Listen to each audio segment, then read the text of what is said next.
Hello and welcome to the Wellness Connection podcast. I'm your host, Fiona Kane. I'm actually going to be talking to you about the surprising benefits of shame today. Might sound like a crazy topic, but bear with me. Let me explain to you what I mean. So, like many things in our world, we kind of go a bit one way or the other. We kind of go to extremes. And remember when I was a child, seeing that there had been a lot of shame in the world, and I know my grandparents and my mother, people in my life were brought up with a lot of shame, and I saw the sort of the toxic effects of that. That it was sort of overboard, where it was really toxic shame, really unhelpful. And when we were talking about toxic shame, it really can. It's like put you in that deer in the headlights kind of inability to move space because your nervous system is reactive all of the time, and you're kind of just obsessing about what people might say or what people might think. So shame can be a negative thing, but like many things, it's dose dependent, and it can swing one way or the other. Like you can have too much water, you can die from water intake, or you can die from lack of it, right? So a lot of things are that way. They're about dose. So I want to talk just a little bit more about this and what I mean in regards to this. So first, I wanted to just clarify that the difference between sort of toxic shame and healthy shame. So, this toxic shame is, where we blur the lines of, cognition. Like I was just saying, like we end up in this nervous state, and we can't. We just think everything we're in trouble all the time, and everything's about us, and everything's our fault, and really, really bad for your mental health. And when we look at those sorts of things, essentially, we feel like our needs and wants are bad, and we shouldn't be allowed to have needs or wants or make mistakes or all sorts of things, right? So we don't want toxic shame because that is unhealthy.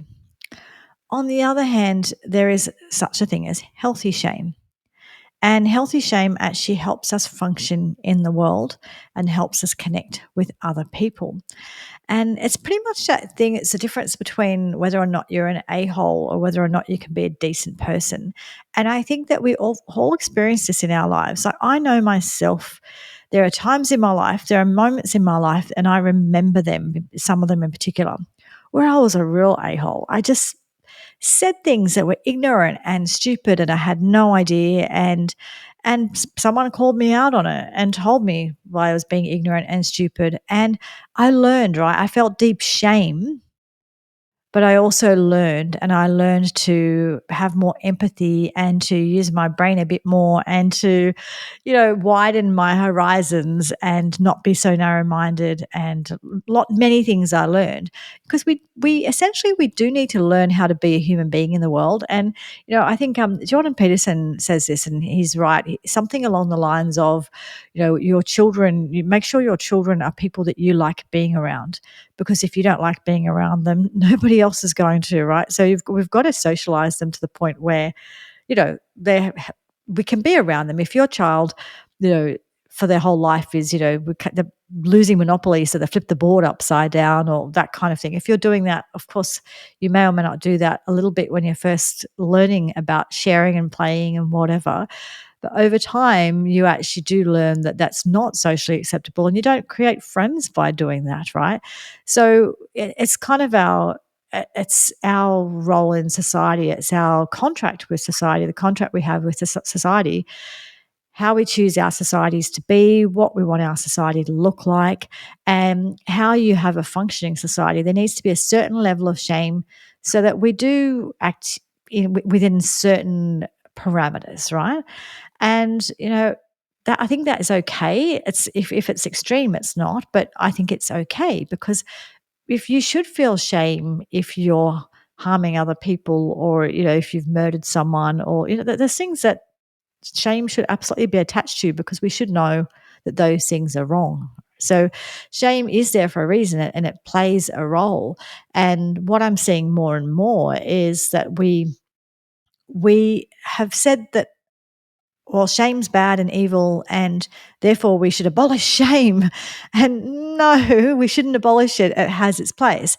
And you see it more and more, and you see it in lots of different ways. So you see it in things like, even just the thing with children, they all get a merit certificate, they all pass, they all, you can't get fails, you can't get an F, and everyone has to get a participation certificate, blah, blah, blah.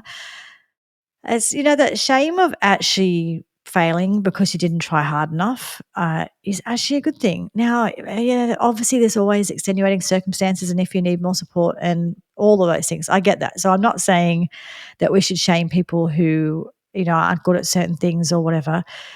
There's ways of doing these things, but at the same time, for many of us, the reason we don't pass or don't do well is because we don't prepare. And when you first realize that and you realize you've got to actually put the effort in, or there's a consequence, right? Essentially, there's a consequence to not putting the effort in. It's not a bad thing to learn that there's a consequence. And part of that might be that shame. I remember the first time I couldn't pay my rent because I spent all my money on clothes. Anyone who ever knew me, surprise, surprise.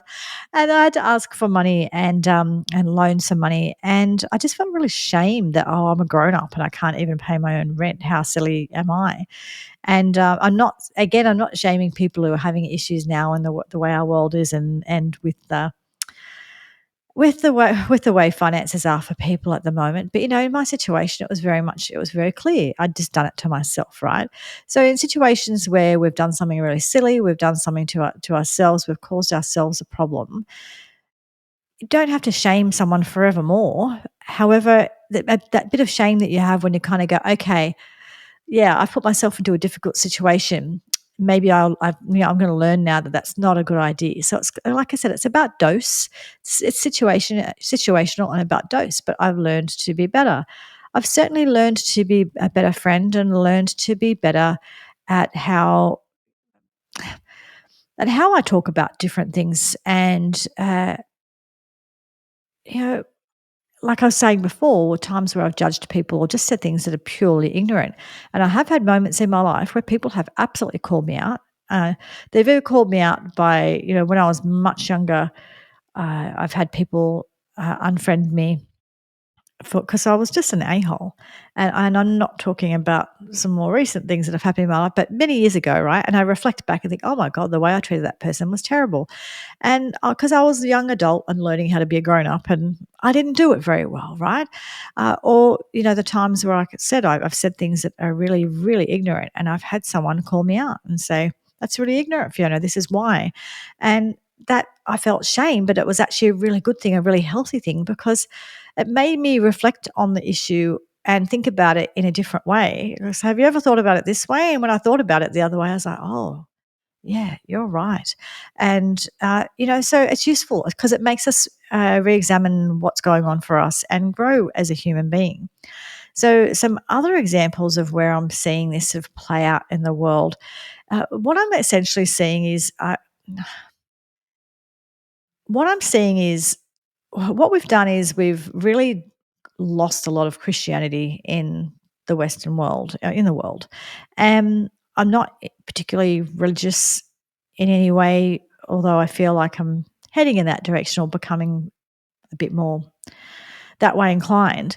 But what I've noticed is when we've lost Christian values, our society's replaced it with other things, and it's not necessarily healthy. So while I'm not arguing for everyone must be a Christian or everyone must be part of the church, on reflection now, a society with Christian values wasn't a bad thing. And not having that, I think, is a net negative thing. Now, is there like there's negative things that come with religions, all those things? I understand that. I'm not being extreme about this. I'm just saying the general idea of Christian values, which is, kind of love thy neighbor and act like a decent human being, isn't isn't a bad thing. That's not a negative thing, but we've thrown it away in our society a lot, and I think that we need to re-examine things and look at what values have come in to replace that. So the sorts of places where I'm seeing this are things like, recent events where essentially people celebrate the death of someone else, the murder, the assassination of someone else, because they had a different opinion to them, or they didn't like what they said, or they perceived them to be on the other side of their, whatever. If you're involved in a war or something, and it's Hitler, I get that, but just but not in the sort of things that I'm talking about, like Charlie Kirk. But uh, not only celebrating it, but filming yourself celebrating it and cheering each other on. Where's the shame? Like, there should be shame. Celebrating the death of a father, a young man. Why is there not shame around that? That is disgusting. That should be shameful, and it's not being shameful. It's actually being rewarded in some places and cheered on. That to me tells me that our society's kind of lost its moral compass somewhere. Then there's other things like, and this might be, well, all of these things ultimately end up end up being political or whatever. But celebrating abortion as a empowerment and as a way of birth control, like it's one thing to need to use to need to do this at times in life. And I'm not judgmental about choices that people have to make and that these things happen. And I kind of do believe in women having those rights to a degree. And that is fine. And I've always sort of been okay with that. But there are elements of society that are not just saying, okay, sometimes these things happen and we need to be, it should be rare and early and all of the rest of it. And let's just minimize these things, which is one way, which is once upon a time the healthy way of looking at it and the way that the left actually did look at it.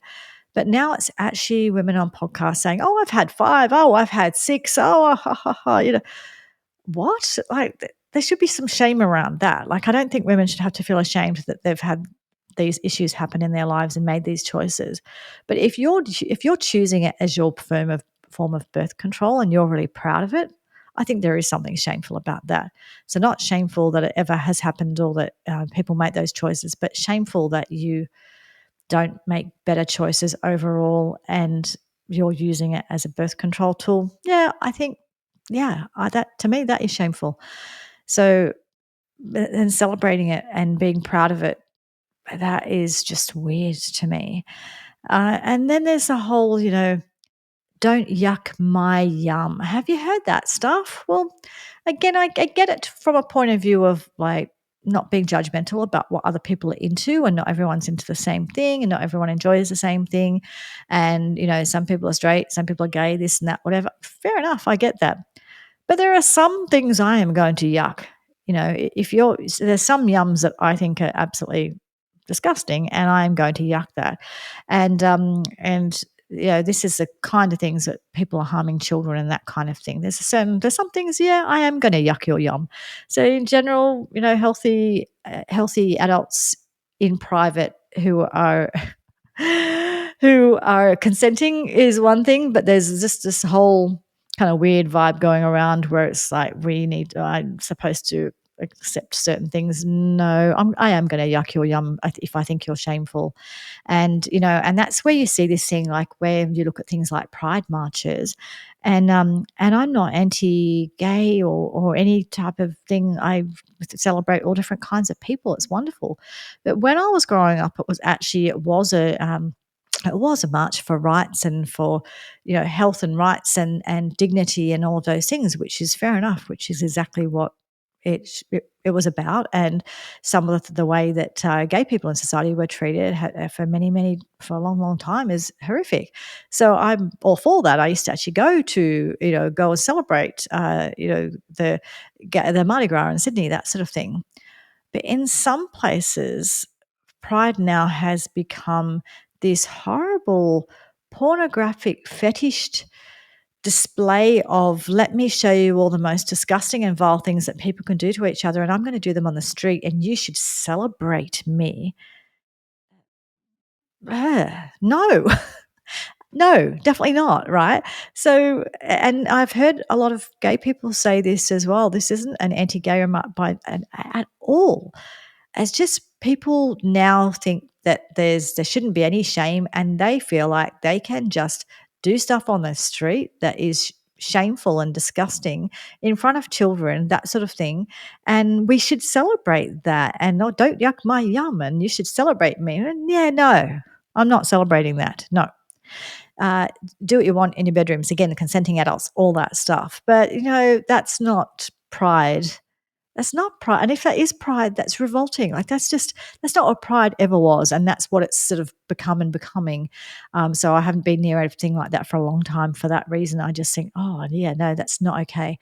And, like a lot of my, gay friends and people, podcasters I listen to, that sort of thing, agree with me. They say the same thing. They don't wanna be associated with that sort of behavior.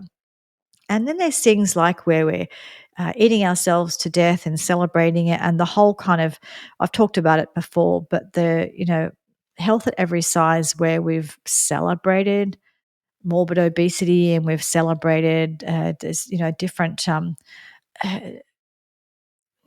Again, it's good to have.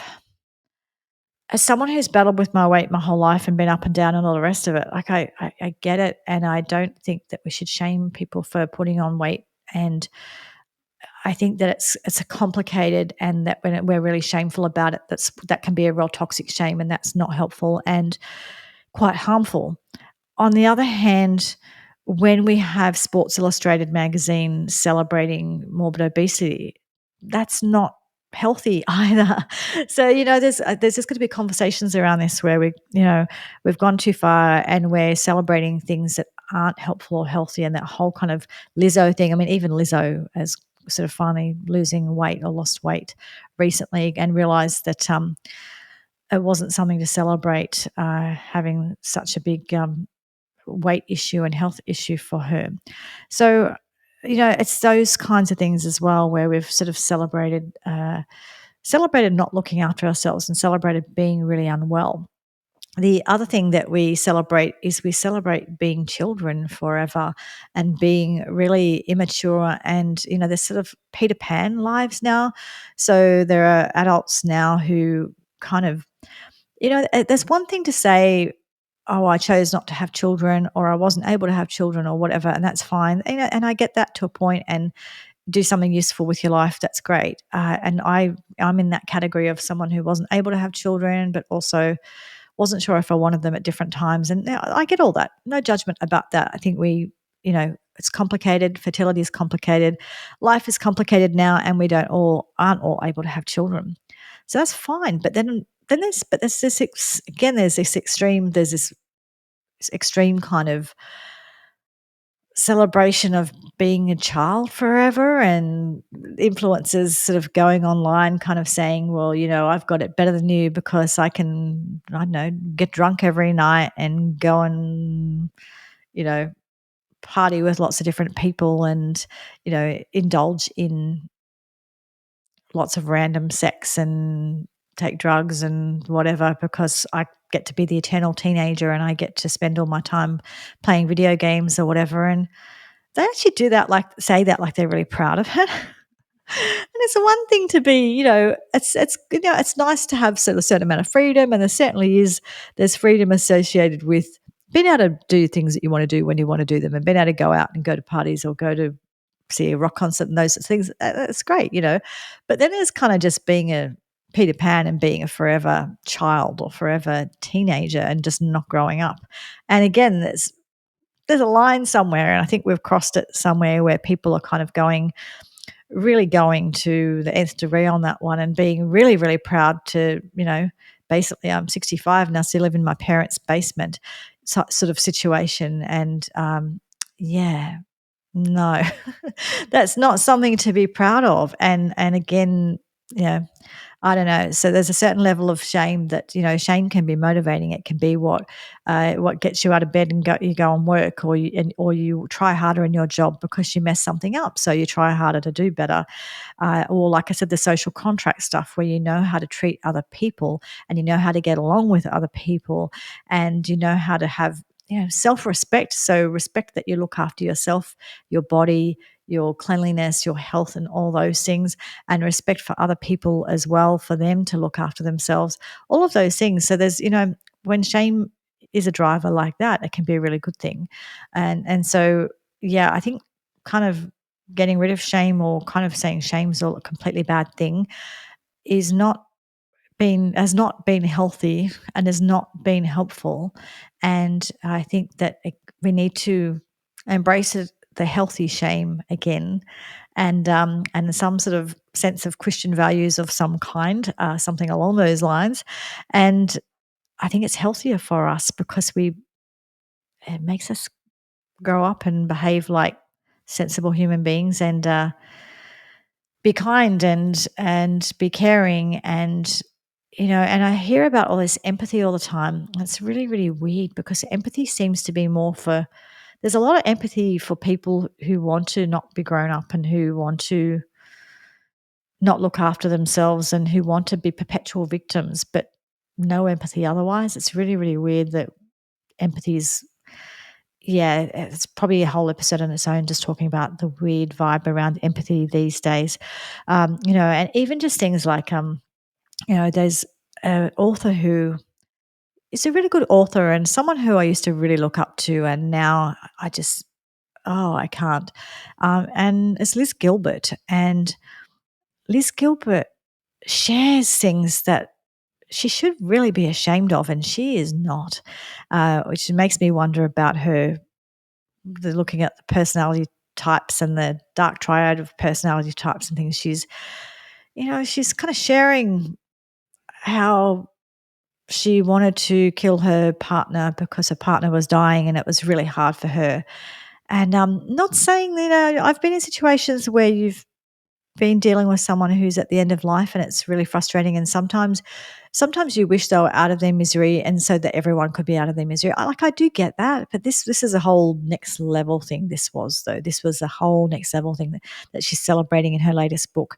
And she talks about in an essay how she used to deliberately destroy relationships and marriages, and she learned how to be, she said, you didn't have to be anything amazing, you just had to be different to the wife, and then you could learn how to act in a certain way, then you could take that person from their partner, this kind of thing. And the more I read about the things that she says, it's kind of weird because it's like in plain sight. It's the people that act like they're all about empathy and spirituality and we're so wonderful and we're so evolved. And in plain sight, they're actually telling you who they really are. And I'm looking at her for the first time and kind of thinking, wow, okay, there's some places where shame would be really helpful for you. And I don't think she has any at all. And I don't think she's a good person. She's a good writer, and I've enjoyed reading some of her books, but I think she's a bit of a parasite on other human beings, and she uses other human beings to basically get content so she can market herself and write books and sell books. And yeah, that's my opinion, just my opinion. And yeah, I don't know. That's just the feeling I get from her at the moment. So, shame isn't toxic by nature and doesn't necessarily have to be harmful. So, even though we've kind of thought that, or we kind of realized or pathologized it as being sort of something that is detrimental, it can be a really powerful ally for us. And we need to create enough space to calm our nervous system and gather our resources. And I've talked a lot to you about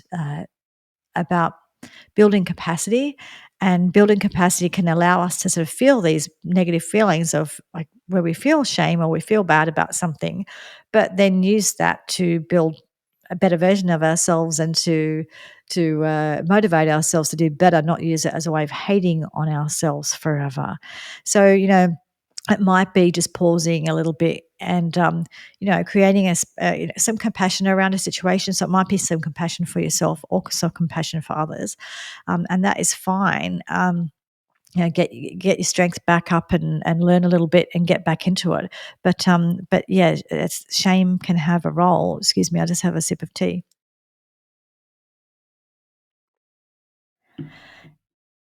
So, yeah, shame can be really beneficial when we use it the right way.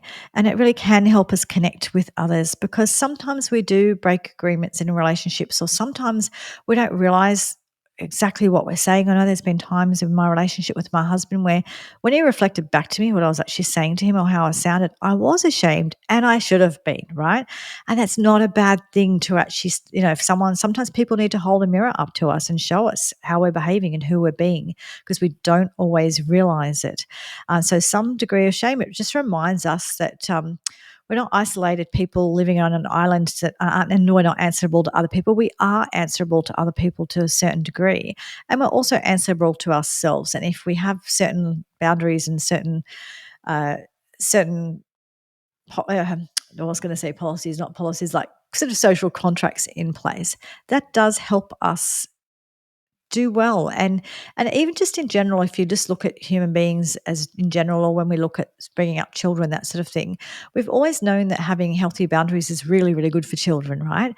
So it doesn't mean terrible restrictions where people can't grow and be who they want to be and all of that. But at the same time, a certain level of boundaries actually does help us. It does motivate us, because if every day was like a Sunday and you were not answerable to anyone or anything, that is not healthy for human beings. It's really bad for our physical and mental health. So having social contracts is not a bad thing. And so healthy shame does orient us towards growth. It helps with our growth. So if we use it the right way, we grow into a better human being, and we're able to transform ourselves into a better human being, rather than just sort of the toxic kind where all we do is stew in it and don't move forward at all. So I think you know toxic shame usually is that kind of inner critic stuff where all we're doing is just having a go at ourselves and hating on ourselves.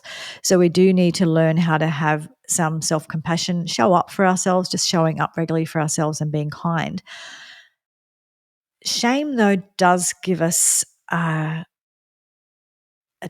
taste of humility. So I think that it is good for us sometimes to be humbled, sometimes to have humility and realize that we're human beings and we're not better than other human beings and all of that sort of thing. So I think it's sort of it's like a gentle reminder to stay humble. Shame can be as well, that you've broken a certain contract, or you can, you might think you're the nicest person in the world, but guess what? You can be an a-hole too. So it is good to know that and learn that, and just have a reminder of that, because sometimes we just get we get a bit too special with ourselves and think we're a little bit too good. Uh, you know, and if we have humor around this stuff, so if you have humor around the mistakes you make and the things about yourself, like I always laugh and say, I always joke with people that when I'm in situations that I'm a ray of sunshine, and obviously I'm not the ray of sunshine, and I guess, I have deep thoughts and sometimes dark thoughts, and just I have a different way of looking at the world. I don't know, and I kind of I don't walk around like sunshine anyway. It doesn't mean I don't do positive things and I don't try and inject positive things into the situation, but I'm just not Miss Sunshine. That's just not who I am. But I joke about it all the time that I am. And I walk into a room and everyone lights up and I'm Miss Sunshine. I joke around it because I know that I'm not that, and it's a good reminder for me just to sometimes just like have a laugh and to you know calm the farm and all those things. So it's just like, have a bit of a laugh, have a bit of perspective, get a bit of perspective on who you are and on the reality. And sometimes having a bit of a laugh at yourself, and being with people who are prepared to laugh with you, not at you, but with you, and hold a mirror up sometimes and just like let you know that you are being a bit of a you've been a bit of a dick. It's not a bad thing, right? And so yeah, if we've got brewing in that toxic shame, we're often drawn to the negative people and situations that only make it worse. But if we have a healthy kind of shame, then we develop a level of discernment around that, and we hang around people who hold the mirror up for us, but in a kind way, in a compassionate way, and we can use it as a superpower and really learn to understand where we can shine and where we don't, and where sometimes we need to just wake up to ourselves. We all do. We're human beings. We're living a human life, and no matter how spiritually awakened you think you are, you're not, because it only takes one thing or one situation for you to find out how deeply flawed you are, and that's okay as well. So anyway, that's just my sort of I think there are a lot of benefits to shame. There is healthy kinds of shame, and I think it's just about, rather than just throwing away shame completely and living in this shameless world where we think it's terrible to have any kind of shame, it's just about harnessing a healthy kind of shame and letting go of that toxic kind, but not letting go of shame completely.